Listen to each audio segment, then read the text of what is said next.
Sebelum kita memulai ibadah, mari bersama-sama kita perkatakan dengan iman Mazmur 91 sebagai doa kita. Dalam lindungan Allah, orang yang duduk dalam lindungan yang maha tinggi dan bermalam dalam naungan yang maha kuasa akan berkata kepada Tuhan, tempat perlindunganku dan kubu pertahananku, Allahku yang kupercayai. Sungguh, Dialah yang akan melepaskan engkau dari jerat penangkap burung, dari penyakit sampar yang busuk. Dengan kepaknya, Ia akan menudungi engkau.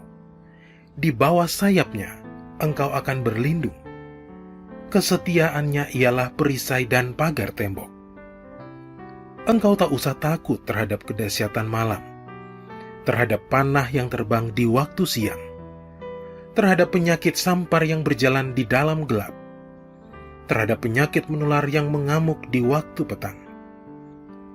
Walau 1.000 orang rebah di sisimu, dan 10.000 di sebelah kananmu, tetapi itu tidak akan menimpamu. Engkau hanya menontonnya dengan matamu sendiri dan melihat pembalasan terhadap orang-orang fasik. Sebab Tuhan ialah tempat perlindunganmu, yang maha tinggi telah kau buat tempat perteduhanmu. Malapetaka tidak akan menimpa kamu, dan tulah tidak akan mendekat kepada kemahmu. Sebab malaikat-malaikatnya akan diperintahkannya kepadamu untuk menjaga engkau di segala jalanmu. Mereka akan menatang engkau di atas tangannya, supaya kakimu jangan terantuk kepada batu. Singa dan ular tedung akan kau langkahi. Engkau akan menginjak anak singa dan ular naga. Sungguh, hatinya melekat kepadaku, maka aku akan meluputkannya. Aku akan membentenginya, sebab ia mengenal namaku. Bila ia berseru kepadaku, aku akan menjawab. Aku akan menyertai dia dalam kesesakan. Aku akan meluputkannya dan memuliakannya.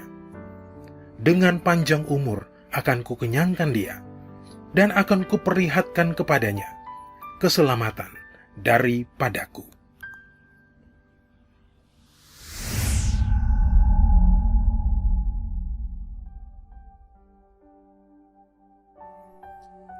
Mari, secara bersama-sama kita deklarasikan Pentakosta ketiga.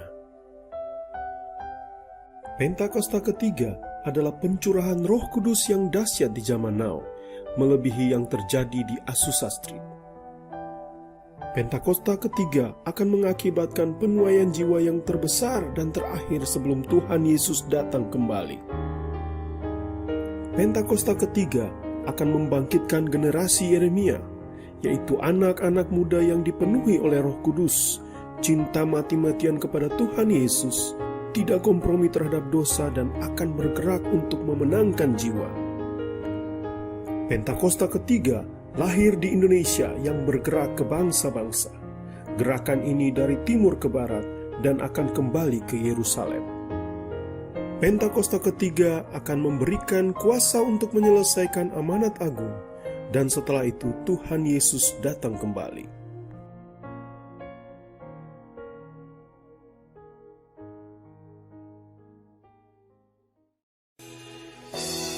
Shalom gereja Tuhan. Shalom. Puji nama Tuhan, karena kemurahan dan kebaikan Tuhan, kita bertemu lagi pagi hari ini dalam ibadah online. Saya percaya Tuhan Yesus memberkati Bapak Ibu sampai hari ini bisa bersama-sama bersekutu dalam ibadah. Amin. Sebelum kita mulai ibadah kita pagi hari ini, saya mengajak kita untuk sama-sama menyiapkan hati kita berdoa pagi hari ini. Mari kita bersatu dalam doa. Bapak di surga, terima kasih Tuhan Yesus. Terima kasih untuk hadirat-Mu dan penyertaan-Mu dalam kehidupan kami. Kami boleh bangun pagi hari dengan tubuh yang segar dan kami menikmati hadirat-Mu. Itu semua karena kemurahan-Mu. Terima kasih Tuhan Yesus, terima kasih Bapa. Siapkan hati kami Bapa untuk menyembah-Mu. Siapkan hati kami untuk menerima kebenaran firman-Mu. Kami percaya firman-Mu mengubahkan hidup kami. Dalam hadirat-Mu kami diubahkan. Haleluya. Terima kasih Tuhan, terima kasih Bapa. Amin.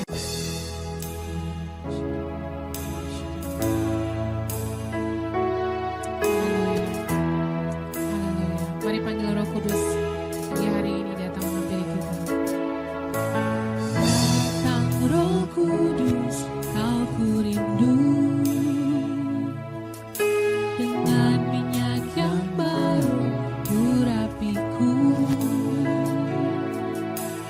mengalir penuhiku, mengalir pulihkanku.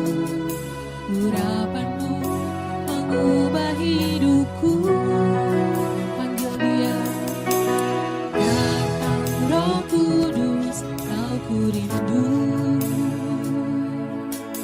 Dengan minyak yang baru urapiku, mengalir penuhiku, mengalir penuhiku, mengalir pulihkanku. Urapanmu mengubah hidupku. Satu yang ku rindu, bersekutu denganmu. Bawaku lebih lagi tinggal di dalammu, nikmati hadiratmu, jamahlah seluruh hidupku. Urapanmu mengubah hidupku. Satu yang ku rindu, bersekutu denganmu. Bawaku lebih lagi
Shalom semuanya. Kalau kita melihat Wahyu 2 ayat 1 sampai dengan 7. Ini adalah pesan Tuhan Yesus kepada jemaat di Efesus. Tuhan Yesus berkata, "Aku tahu segala pekerjaanmu, baik jerih payahmu maupun ketekunanmu. Aku tahu bahwa engkau tidak dapat sabar terhadap orang-orang jahat. Ada yang menyebut dirinya rasul, tetapi sebenarnya mereka berdusta. Engkau tetap sabar dan menderita oleh karena namaku. Dan engkau tidak mengenal lelah. Engkau juga membenci segala perbuatan pengikut-pengikut Nikolaus yang juga aku benci. Namun demikian, aku mencela engkau, karena engkau telah meninggalkan kasihmu yang semula. Sebab itu ingatlah, betapa dalamnya engkau telah jatuh. Bertobatlah dan lakukanlah lagi apa yang semula engkau lakukan. Jika tidak demikian, aku akan datang kepadamu dan aku akan mengambil kaki dianmu dari tempatnya, jikalau engkau tidak bertobat." Sesuai dengan penjelasan Alkitab penuntun hidup berkelimpahan, yang dimaksudkan dengan mengambil kaki dianmu, artinya menolak dan mengeluarkan dari dalam kerajaannya, yang berarti kehilangan keselamatan. Pesan Tuhan Yesus kepada jemaat di Efesus ini juga berarti pesan buat kita semua, yang dapat disimpulkan sebagai berikut. Kalau kita melihat apa yang dilakukan jemaat di Efesus untuk melayani pekerjaan Tuhan, itu sungguh luar biasa. Tetapi apapun yang mereka lakukan untuk melayani pekerjaan Tuhan, meskipun itu sungguh luar biasa, tetapi kalau tidak didasarkan kepada kasih yang semula, maka Tuhan akan berkata, "Betapa dalamnya engkau telah jatuh. Bertobatlah dan lakukan lagi apa yang semula engkau lakukan. Jika tidak demikian, maka engkau akan kehilangan keselamatan. Tetapi barang siapa menang, artinya kembali kepada kasih yang semula, maka akan diberi makan dari pohon kehidupan yang ada dalam taman Firdaus Allah, yang artinya akan masuk sorga." Ini suatu peringatan yang tidak main-main dan sangat serius. Karena itu saya akan mengajak saudara untuk melihat diri kita. Mungkin kita kelihatan begitu rajin, tekun, sabar, mau menderita dalam melayani pekerjaan Tuhan. Pertanyaannya, apakah itu dilakukan dengan dasar kasih yang semula?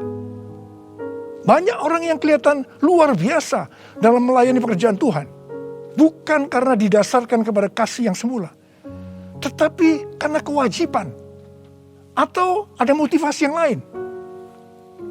Tuhan mau supaya kita kembali kepada kasih yang semula. Kasih yang semula adalah kasih yang kita miliki pada waktu baru bertobat dan mengalami kelahiran baru.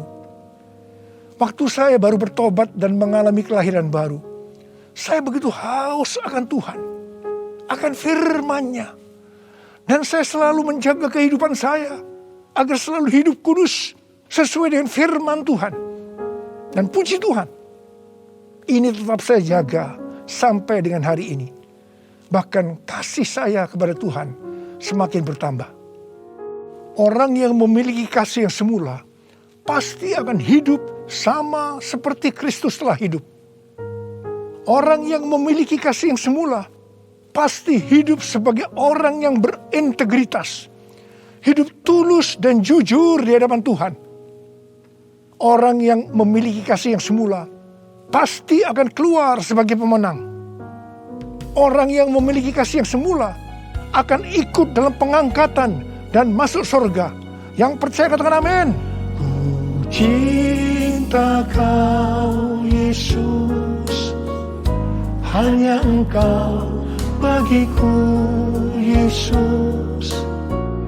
Sungguh ku rindu mengatakannya, betapa aku mengasihimu. Engkau Allah dan Rajaku, kekasih dan hidupku. Engkau segalanya bagiku. Ku bersyukur kepadamu. Ku bersyukur kepadamu. Ku bersyukur kepadamu.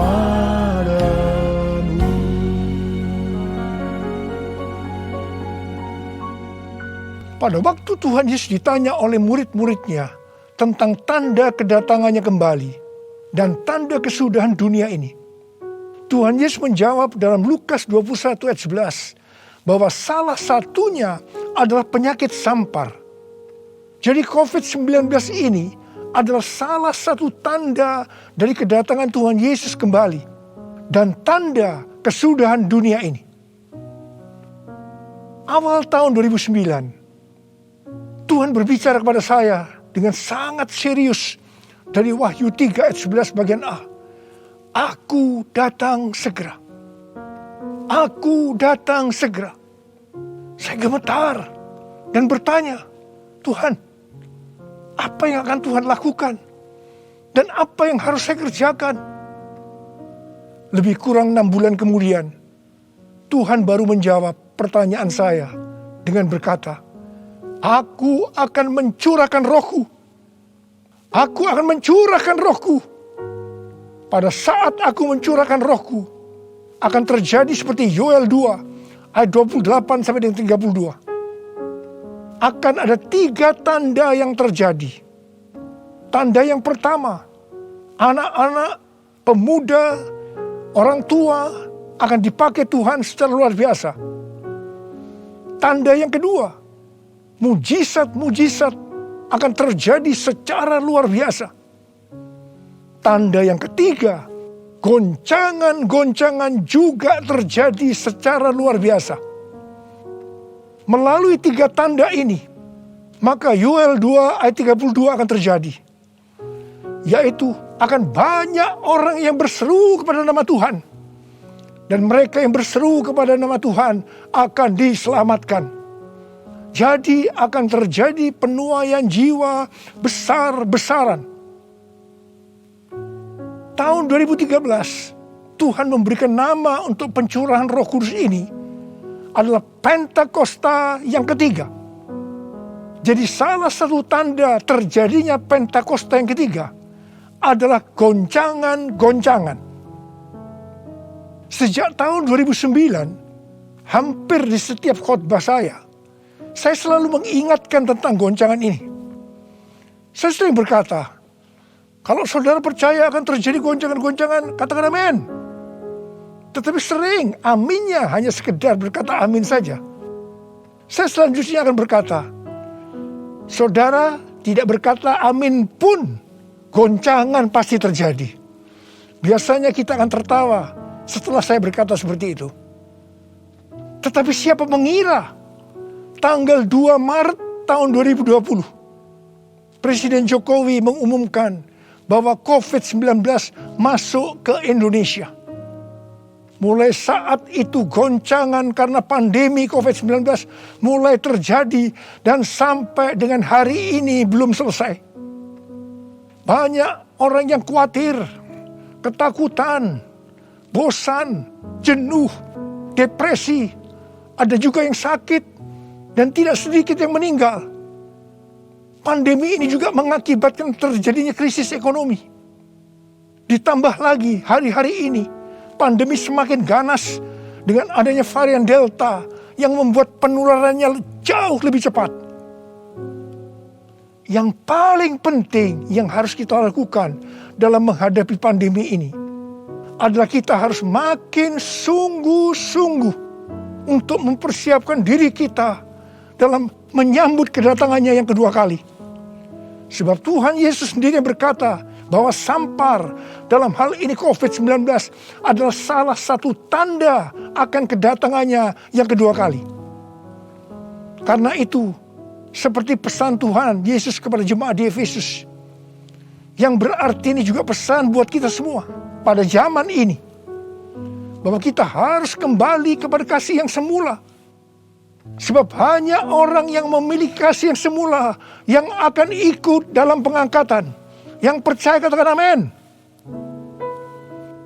Dalam masa pandemi ini, kita harus mengerti bahwa pencurahan Roh Kudus yang disebut dengan Pentakosta yang ketiga sedang terjadi. Dalam pandemi ini kita harus mengerti bahwa ini adalah masa penuaian jiwa yang terbesar dan yang terakhir dalam menyelesaikan amanat agung untuk menjadikan semua bangsa murid Tuhan Yesus. Dalam masa pandemi ini kita harus mengerti bahwa akan terjadi kebangkitan generasi Yeremia, yaitu anak-anak muda yang dipenuhi Roh Kudus, cinta mati-matian kepada Tuhan Yesus, tidak kompromi terhadap dosa, dan akan bergerak untuk memenangkan jiwa. Sucikan dan kuduskan hati ini untuk layak menghadap hadirat-Mu. Tubuh jiwa rohku kuserahkan padamu, ku menyembah-Mu. Tinggikan nama-Mu ya Tuhan, mulialah nama-Mu ya Tuhan. Tiada lain seperti Engkau ya Allahku, besar kuasa-Mu. Tiada lain seperti Engkau ya Allahku, besar kuasa-Mu, besar kuasa-Mu.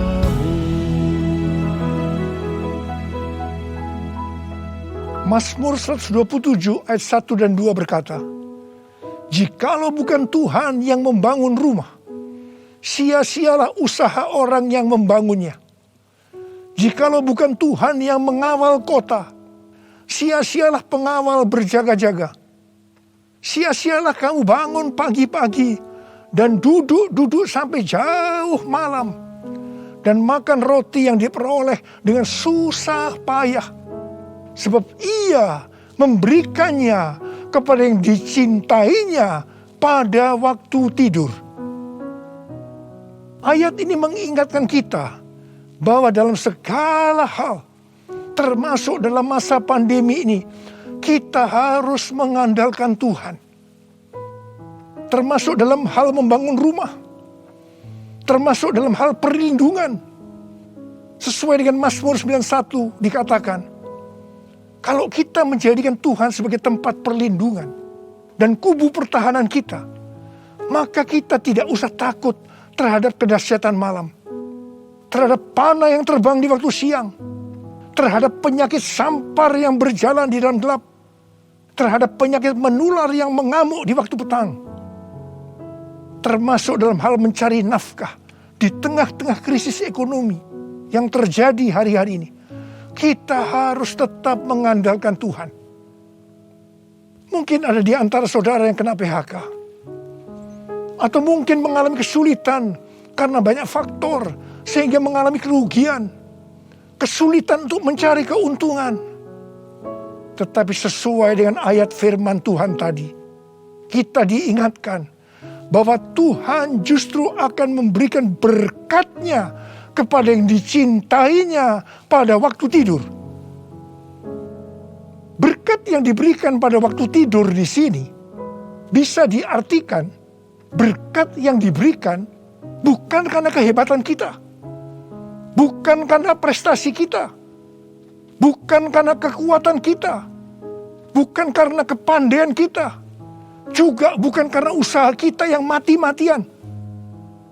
Dan berkat yang seperti itu hanya diberikan kepada orang yang dicintainya. Haleluya! Kalau kita mengandalkan Tuhan, kita pasti menjadi orang yang dicintai Tuhan. Orang yang mengandalkan Tuhan adalah orang yang mengikuti segala perintah yang diberikan tanpa ragu-ragu, tanpa banyak pertanyaan, tanpa bersungut-sungut, tetapi dengan hati yang percaya disertai ucapan syukur. Demikian juga dalam menghadapi pandemi ini. Kalau kita mengandalkan Tuhan, itu berarti kita akan mengikuti perintah-perintahnya. Saya akan mengingatkan kembali tuntunan Tuhan sejak awal dari pandemi ini. Apakah saudara ingat? Dan apakah saudara tetap melakukannya? Mungkin ada yang berpikir bahwa pandemi ini sesuatu yang biasa. Mungkin karena sudah bosan, karena jenuh. Tetapi ingat, kita boleh bosan dan jenuh, tetapi COVID-nya belum bosan. Karena itu kita harus dengan serius menghadapi pandemi ini. Mari, saya akan ajak saudara untuk mengingat kembali tuntunan Tuhan. Yang pertama, sesuai dengan 2 Tawarikh 7 ayat 13 dan 14 yang mengatakan bahwa kalau kita mengalami pandemi dan krisis ekonomi, maka kita harus merendahkan diri, berdoa, mencari wajah Tuhan, serta berbalik dari jalan-jalan yang jahat. Kalau kita melakukan itu, maka Tuhan akan mendengar dari sorga dan akan mengampuni dosa kita, serta memulihkan negeri kita, Indonesia yang tercinta. Katakan amin. Yang kedua, kita diminta untuk menghardik COVID-19 dan krisis ekonomi dengan berkata, dalam nama Yesus, diam, tenanglah. Apakah saudara sudah melakukan ini? Yang ketiga, kita diminta memperkatakan Mazmur 91 karena kita percaya akan janji Tuhan. Yang keempat, kita diminta melakukan seperti yang dilakukan oleh Daud ketika Tuhan menghukum orang Israel, di mana ada 70.000 orang yang mati karena penyakit sampar. Daud waktu itu membuat mezbah di pengirikan milik Arauna dengan membayar harganya. Waktu itu Arauna akan memberikan secara gratis kepada Daud. Tetapi Daud tidak mau. Dia tetap mau membayar harga.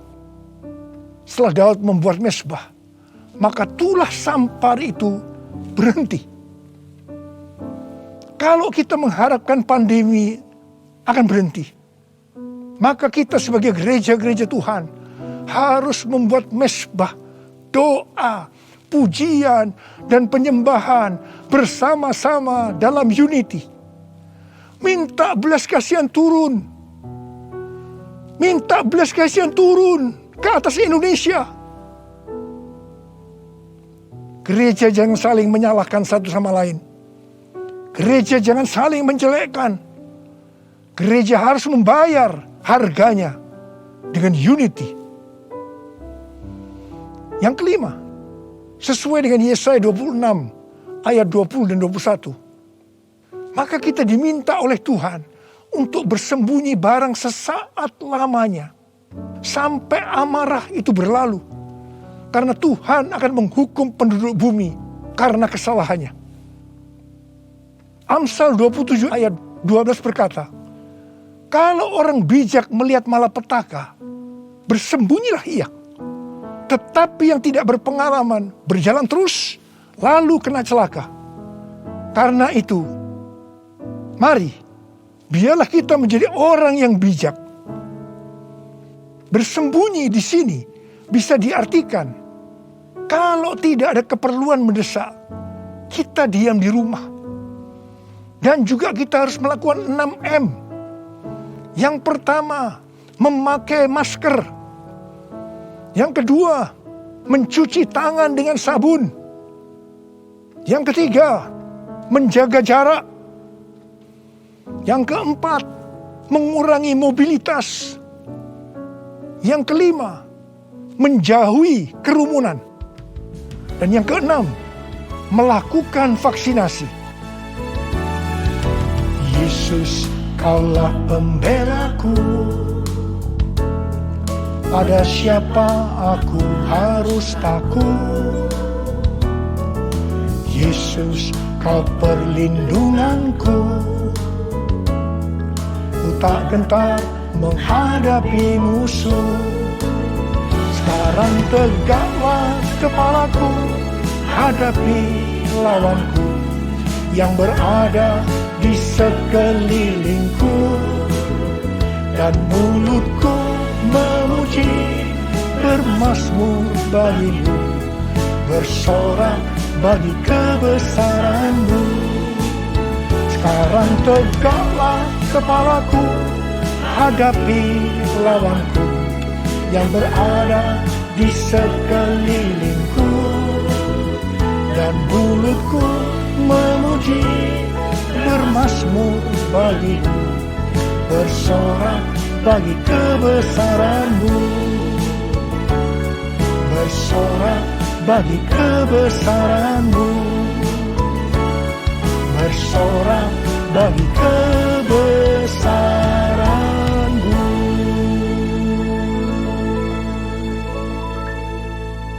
Pada tahun 1918 sampai 1920 pernah terjadi pandemi yang disebutkan dengan flu Spanyol. Kalau dibandingkan dengan COVID-19 dengan memakai data tanggal 29 Mei 2021, maka didapatkan hal-hal sebagai berikut. Yang pertama, jumlah infeksi. Flu Spanyol 2 tahun, 500 juta orang. COVID-19 1 tahun 3 bulan, 162 juta. Jadi berarti ini relatif kecil. Yang kedua, jumlah kematian. Flu Spanyol diperkirakan risknya memang agak besar, 20 sampai 100 juta dalam waktu 2 tahun itu. Tapi COVID-19 1 tahun 3 bulan 3,52 juta. Berarti jauh lebih sedikit.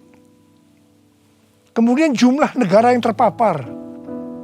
Flu Spanyol kurang dari 50%. Tetapi COVID-19 hampir atau kalau bisa dikatakan 100%. Yang keempat, soal dampak ekonomi. Flu Spanyol tidak lebih buruk dari zaman depresi ekonomi global tahun 1930-an. Tetapi COVID-19 dikatakan yang terburuk sejak zaman depresi ekonomi global tahun 1930-an. Tergantung kapan pandemi berakhir. Kalau berlarut-larut, krisis ekonomi COVID-19 bisa lebih buruk dari zaman depresi ekonomi global tahun 1930-an.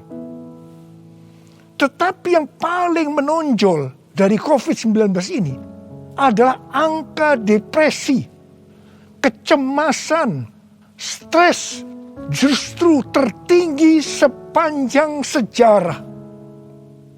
Angka depresi global tahun 2020 adalah sebesar 25% dibandingkan dengan angka depresi global tahun 2017 yang hanya 3,44%. Dengan melihat ini semua, saya percaya rencana Tuhan bagi umat manusia adalah supaya mereka bertobat, mencari wajah Tuhan, sehingga terjadi penuaian jiwa yang terbesar dan yang terakhir sebelum Tuhan Yesus datang kembali.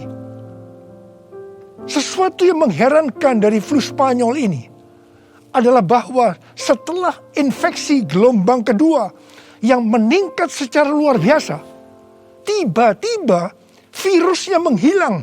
Entah pergi kemana. Entah kemana perginya. Wow. Kita boleh berdoa kepada Tuhan agar ini juga terjadi pada COVID-19. Serta varian-varian yang lain. Yang tiba-tiba menghilang. Entah kemana. Karena amarah Tuhan sudah berlalu. Karena itu, sekali lagi saya mengingatkan agar kita melakukan tuntunan Tuhan untuk menghadapi pandemi COVID-19 ini dengan lebih serius dan sungguh-sungguh. Supaya Tuhan juga menuntun kita di tengah pandemi yang sedang bergejolak ini. Saya percaya kalau kita kembali kepada kasih yang semula, kita akan berkata, Tuhan, Pakai saya menjadi alat-Mu untuk menyelesaikan amanat agung. Maranatha, datanglah segera Tuhan Yesus.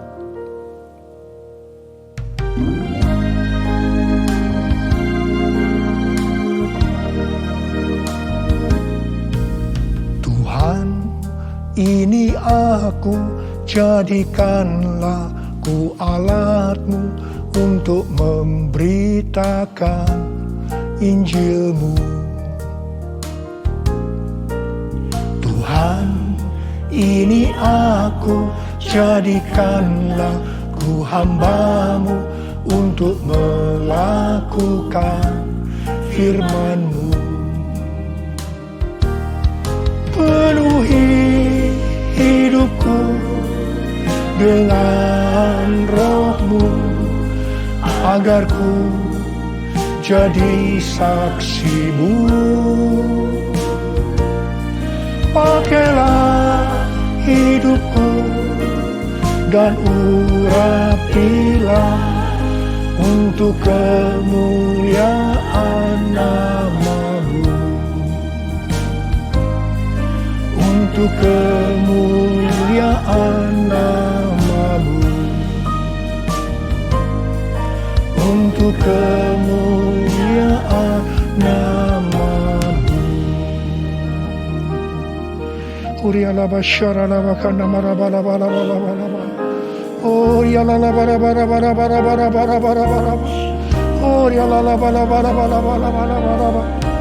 Ada berapa banyak di antara saudara yang berkata kepada Tuhan, Tuhan, ini saya Tuhan, ini saya Tuhan, pakailah saya menjadi alat-Mu untuk menyelesaikan amanat agung Tuhan Yesus.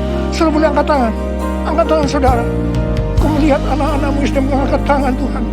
Mereka siap Tuhan menjadi alat-Mu, pakai mereka untuk menyelesaikan amanat agung Tuhan Yesus. Terima pengurapan Tuhan, terima.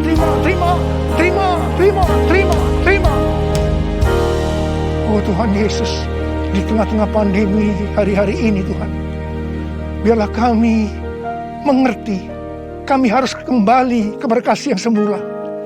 Tuhan, biarlah anak-anak-Mu mengerti akan hal ini. Mereka akan kembali kepada kasih yang semula ya Tuhan. Bapa-Mu berdoa buat mereka yang sekarang sedang terpapar dengan COVID-19 ini Tuhan. Mereka yang sekarang sedang mengalami krisis dalam ekonomi mereka. Tolong mereka Tuhan. Tolong anak-anak-Mu. Tolong mereka. Kasihanilah mereka Tuhan. Kasihani Indonesia. Kasihani Indonesia Tuhan. Kasihani Indonesia. Belas kasihan Tuhan turun ke atas kamu semua. Belas kasihan Tuhan turun ke atas Indonesia. Terima kasih. Terima kasih dalam nama Yesus. Dalam nama Yesus. Haleluya. Amin. Mari saudara, kita akan masuk dalam perjamuan kudus. Kita akan mengingat ayat ini. Sebab setiap kali kamu makan roti ini dan minum cawan ini, kamu memberitakan kematian Tuhan sampai Ia datang. Perjamuan kudus adalah perjamuan Tuhan Yesus sendiri. Setiap kali kita masuk dalam perjamuan kudus, Tuhan Yesus selalu berkata, biarlah ini menjadi peringatan akan daku. Biarlah ini menjadi peringatan akan daku. Mari, arahkan hati kita kepada kebaikan Tuhan. Mari, tundukkan kepala. Bapa, siapakah kami ini sebelum kami mengenal Engkau? Kami ini orang berdosa. Upah dosa adalah maut, mati. Tapi Engkau yang tidak berdosa telah dijadikan dosa oleh karena kami semua. Engkau harus turun dari sorga mulia, menjelma menjadi manusia, mati ganti kami dengan penderitaan yang luar biasa. Dan Kau dibangkitkan kembali. Bapa, betapa baiknya Engkau itu. Engkau jadikan kami sebagai anak-anak-Mu. Engkau yang memberkati, Engkau menuntun, Engkau membela, Engkau mendidik kami, Engkau menyembuhkan kami, Engkau memberikan kami damai sejahtera-Mu di tengah-tengah pandemi ini Tuhan. Engkau juga menghajar kami kalau kami berbuat tidak benar di hadapan-Mu. Itu Engkau ya Aba. Itu Engkau ya Aba. Betapa baiknya Engkau itu. Tuhan akan memberkati saudara melalui perjamuan kudus. Tapi Tuhan mau kita makan dan minum dengan cara yang benar. Karena itu masing-masing, mari berdoa. Masing-masing introspeksi. Lihat keadaan diri kita masing-masing saat ini. Kalau ada dosa yang selama ini belum diselesaikan dengan Tuhan, ini saatnya. Sebelum kita masuk dalam perjamuan kudus, kita selesaikan di hadapan Tuhan. Minta ampun. Minta ampun. Minta ampun. Ampuni. Ampuni saya Tuhan, katakan. Ampuni saya. Ampuni saya. Engkau melihat anak-anakmu sedang meminta ampun ya Tuhan. Ampuni, ampuni ya Tuhan, ampuni. Bapa terima kasih. Layakkan kami masuk dalam perjamuan kudus. Berkatilah kami semua. Engkau mengasihi kami semua ya Tuhan. Kami akan masuk dalam perjamuan kudus dengan hati yang penuh ucapan syukur. Dalam nama Yesus. Amin. Sekarang, mari angkat roti di tangan kanan kita tinggi-tinggi. Sebab apa yang telah kuteruskan kepadamu telah aku terima dari Tuhan. Yaitu bahwa Tuhan Yesus pada malam waktu ia diserahkan mengambil roti. Dan sesudah itu ia mengucap syukur atasnya. Ia memecah-mecahkannya dan berkata, inilah tubuhku yang diserahkan bagi kamu. Perbuatlah ini menjadi peringatan akan aku. Sudah dikasih Tuhan. Bukankah roti yang kita pecah-pecahkan ini adalah persekutuan kita dengan tubuh Kristus? Mari kita makan dalam nama Yesus.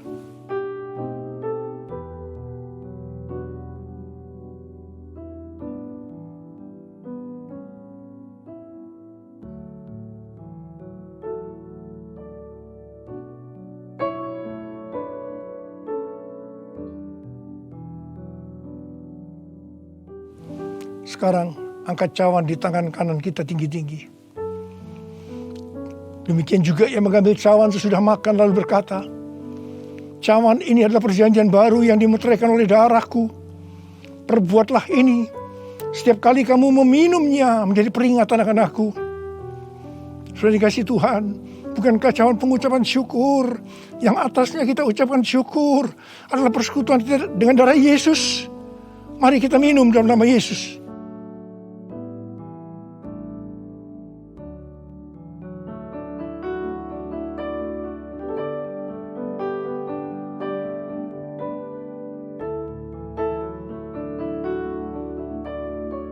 Mari angkat tangan kita. Ucapkan syukur dengan suara, jangan diam. Jangan diam. Oh ralabasyaratana mayararabarabara. Oh ralabakanama.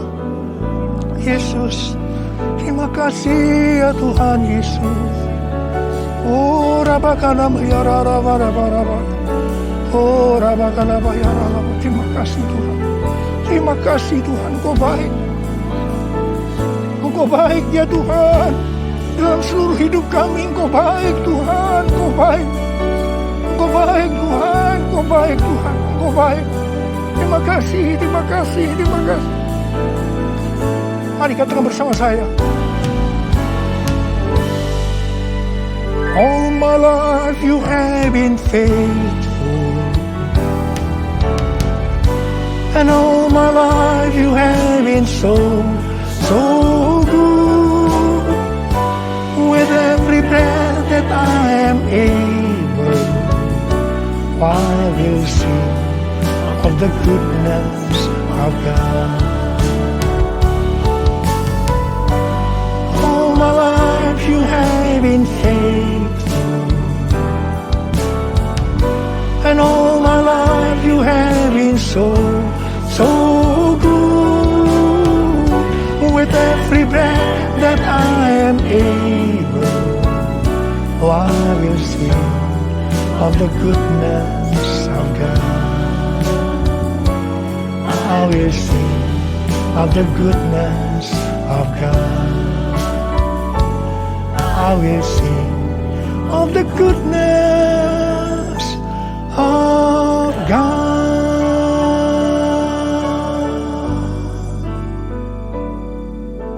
kasih. Terima kasih Abah. Terima kasih. Terima kasih Abah. Terima kasih. Terima kasih. Engkau baik kepada kami semua. Terima kasih. Terima kasih. Dalam nama Yesus. Amin. Angkat tangan saudara. Terimalah berkat Tuhan. Kasih karunia yang berlimpah-limpah daripada Allah Bapa dalam anak yang tunggal Yesus Kristus. Persekutuan yang manis dengan Roh Kudus menyertai saudara sekalian mulai hari ini. Sampai Tuhan Yesus datang menjemput kita di awan-awan dan bahkan sampai selama-lamanya. Yang percaya bersama-sama katakan, Amin.